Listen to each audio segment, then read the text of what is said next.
Good afternoon, ladies and gentlemen.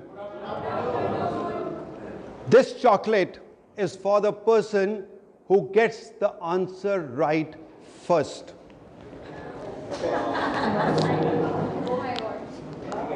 You have to tell me what is common between you, me, and this. Nobody got it, so the chocolate is safe. Okay, these are the very few limited seconds between you and me. I stand committed to give you the worth of each of these 600 seconds that you have so generously decided to invest in me today. And that's a promise. Isn't it strange that with all the gadgets and devices, tools and technology that we have today, we still struggle to meet our deadlines more than ever before? Logically, with all the time that we have been saving due to technology, we should have saved a lot of time, and there should be abundance of free time with all of us. How many of you in this room enjoy free, abundant time? Please raise hands. Free, abundant time. You got free time. Thank you very much. Very few people, but I don't know whether they tell lies or truth. Right. So, how many of you in this room make a to-do list? Raise your hand and say, I. Keep your hands there only, and let them be there if you complete them every day. See the hands coming down. Almost all have come down. Research shows that 83% people who make to-do lists never complete them. And you know what? The remaining 17% normally tell lies. When I was a young captain in the army, we had a ritual. We used to have a small pad, and in which we used to keep writing all the instructions, tasks, notes that we had for the day. One day, I walked up to my commanding officer and I said, "Sir, this is not working. There's no time to read what I've written. Whatever gets done on its own." And he smiled and he said, "Find a way out." I set upon finding a way out for myself. I started working on some shortcuts, some methods, because I took a challenge. Why can't I complete my daily tasks? Then some of us around in the battalion started working on it, and together we formed we did some experiments, we formed some ideas and worked on it, and we started seeing that it is working. The best was when some of my friends would say, "Hey, how did you create that 25th hour?" And that gave me an idea that yes, we can work on it and create that 25th hour. Right? So this is the way we did it in the army. My height of realization of the importance, relevance, and value of time was when I heard this very interesting story from a young captain who had fought the Kargil war. You know, after the objective has been captured, the infantry mops it up to ensure that there is no surviving enemy. So he said, "I was very stealthily searching and looking for anyone who could have survived. And suddenly, lo and behold, from somewhere, a very tall, burly young man stands in front of me with his gun pointing towards me. And I pointed my weapon towards him too. It was only 1 meter distance between us. And both of us had our weapons facing each other.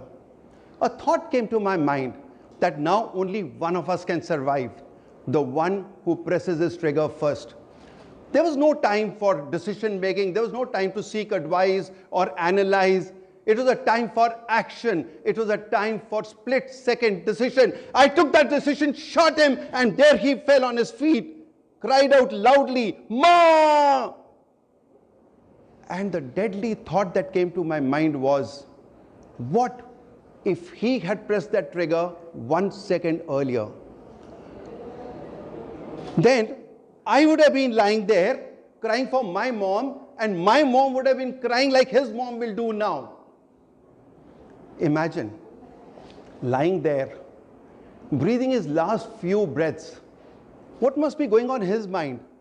I wish I had pressed that trigger a fraction of a second earlier. Do you realize the value of that 1 second? Isn't that worth more than $1 million? Is it so only in war? No, it's everywhere. When I stepped out from the army and got into corporate training environment, I found that I could apply the insights from my army's experiments and lessons and experience, and they worked very well in the corporate as well. I distilled all these ideas, thoughts, experiments, and put them together and wrote a book called $1 Million Second, which is being published by CNBC TV 18 very soon.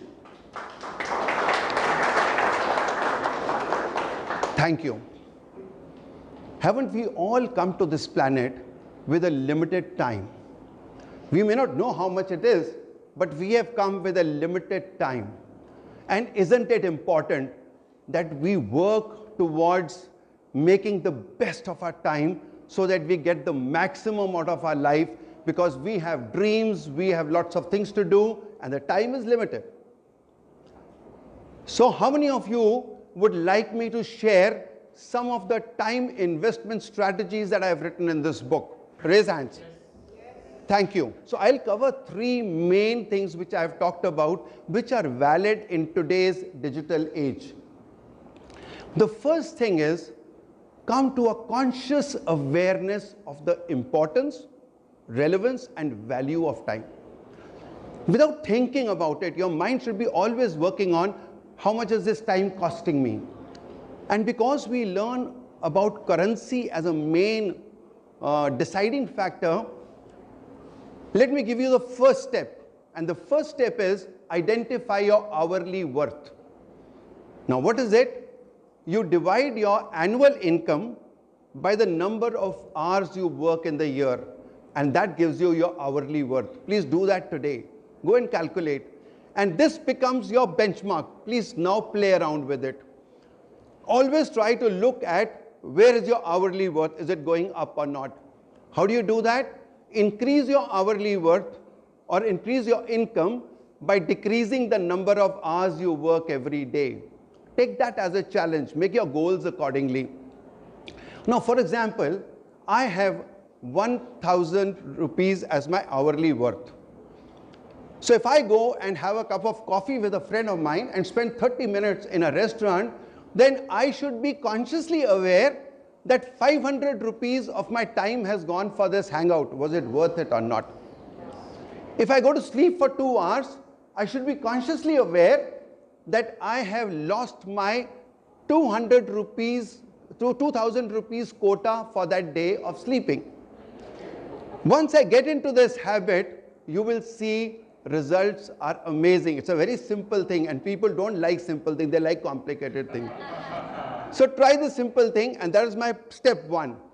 The step 2 is ROTI, R-O-T-I, not the one you read, where ROI is the return on investment, which is a financial gain on a financial investment.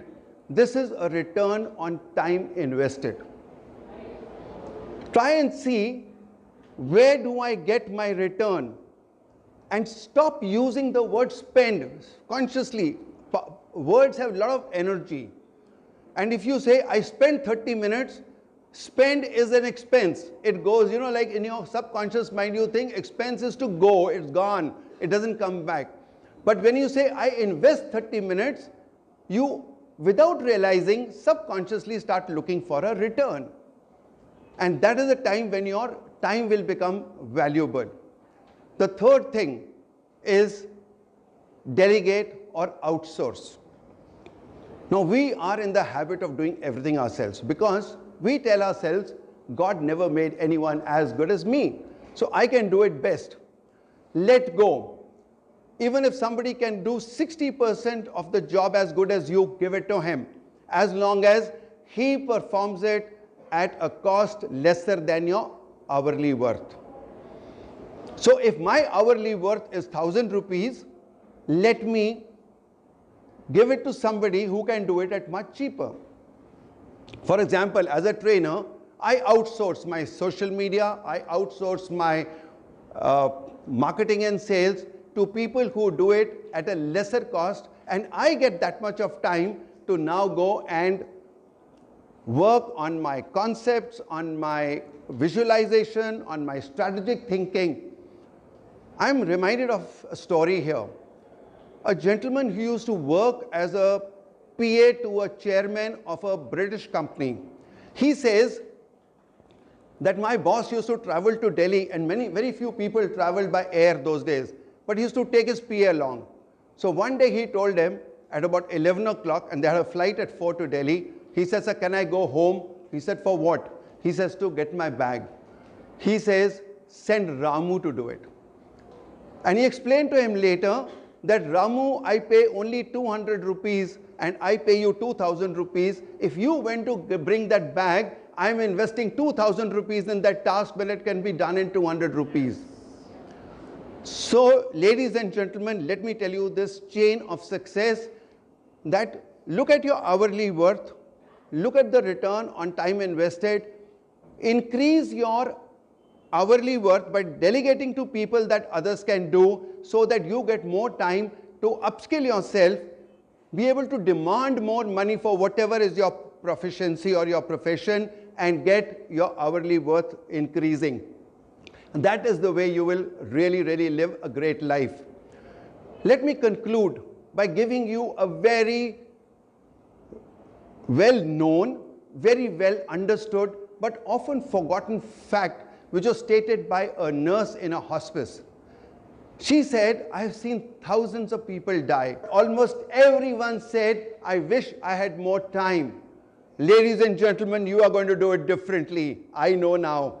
You will say when you go up, 'I lived every second of my life, and every second was worth $1 million.'" Thank you.